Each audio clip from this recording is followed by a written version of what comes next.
The day I found that document, I sat at my kitchen table for 3 hours without moving. I had worked 40 years to build what I had. And in one moment, it was all gone. My name was on a deed I never signed. My house had been sold, and the man who did it was eating dinner at my table the night before. My name is Frank Morrison. I'm 66 years old. I'm a retired construction foreman from Columbus, Ohio.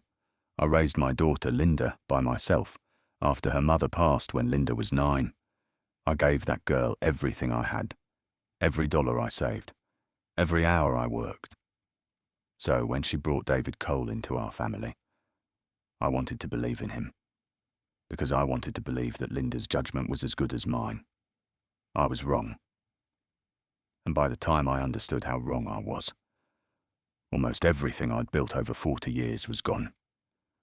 I'm going to tell you what happened to me, not for sympathy, but because if it happened to me, it can happen to you, or someone you love.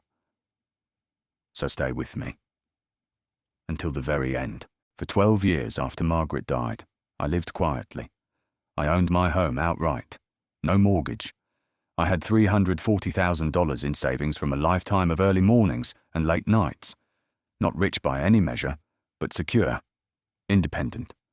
And freedom, real freedom, is worth more than any number in a bank account. I'd earned mine, and I intended to keep it. Linda brought David home that spring. He was charming. Everything he said landed perfectly. He remembered names, asked the right questions, laughed at the right moments. But there was something in his eyes I couldn't name, like a calculation running behind the smile. I told myself I was being an overprotective father. I told myself to give the man a chance. That was my first mistake. 6 months after they married, David came to me with a proposal, a commercial real estate development in Austin, Texas. He showed me charts, projected returns, and names of investors I'd never heard of. He said I could double my savings in 18 months, with almost no risk. I told him I needed time to think. But Linda looked at me with those eyes of hers and said, "Dad, David has already done this twice. He knows what he's doing." 3 weeks later, I handed him a check for $200,000. For 3 months, silence.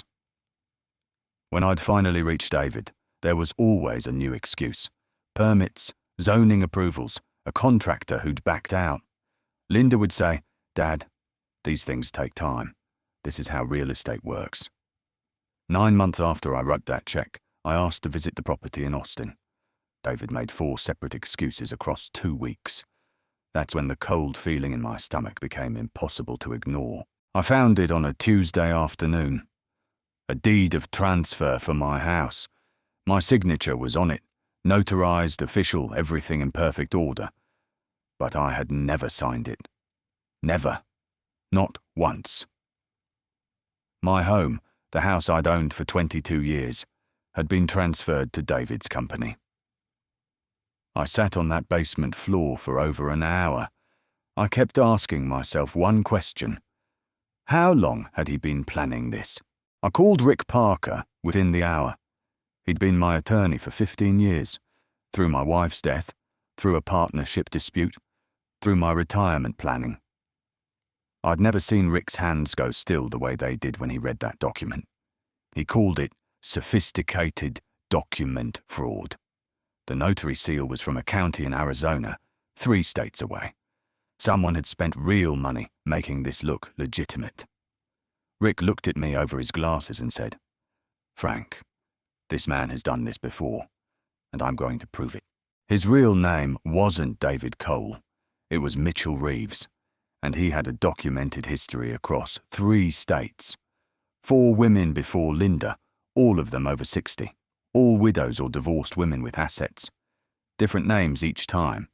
Daniel Ross, Daniel Crawford, Dave Coleman. He would court them through their children, earn trust, drain savings, forge documents, and vanish. One woman lost her entire retirement. Another lost her home. A third died of a heart attack 6 months after he disappeared. The FBI had been tracking Mitchell Reeves for 4 years. I didn't raise my voice. I just held up the deed and let her look. She stood at the bottom of my porch steps, arms wrapped around herself, and said, "I don't know anything about that." Maybe she didn't. But when I asked if she ever signed documents David handed her without reading them first, the silence was the loudest answer I ever heard.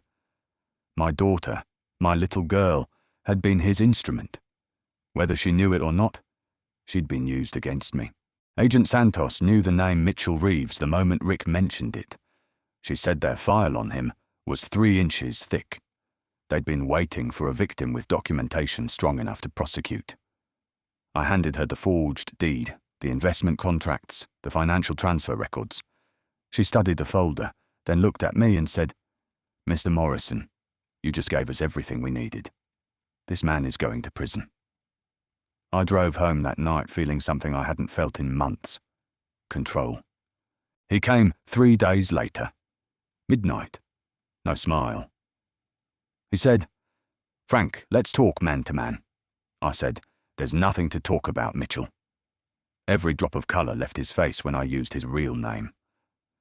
For the first time in 2 years, David Cole, Mitchell Reeves, had absolutely nothing to say. I told him to leave my property. I closed the door. And I called Rick. Hay arrested Mitchell Reeves 4 days later. He was at the Columbus airport with 2 passports under 2 different names and $85,000 in cash. Linda called me when she found out. She was crying so hard I could barely understand her words. She kept saying, "I didn't know, Dad. I swear I didn't know." I believed her. But knowing and choosing not to look, those are closer than people want to admit. And both of us had to live with that. Mitchell Reeves was convicted on 14 counts of federal fraud, forgery, and identity theft. He's serving 22 years. The FBI recovered $180,000 of what he'd stolen from me and others. Not everything I lost, but enough to remind me that I'm still standing. Linda and I are rebuilding. Slowly. Carefully. Some trust takes years to repair. But she's my daughter, and I still have time.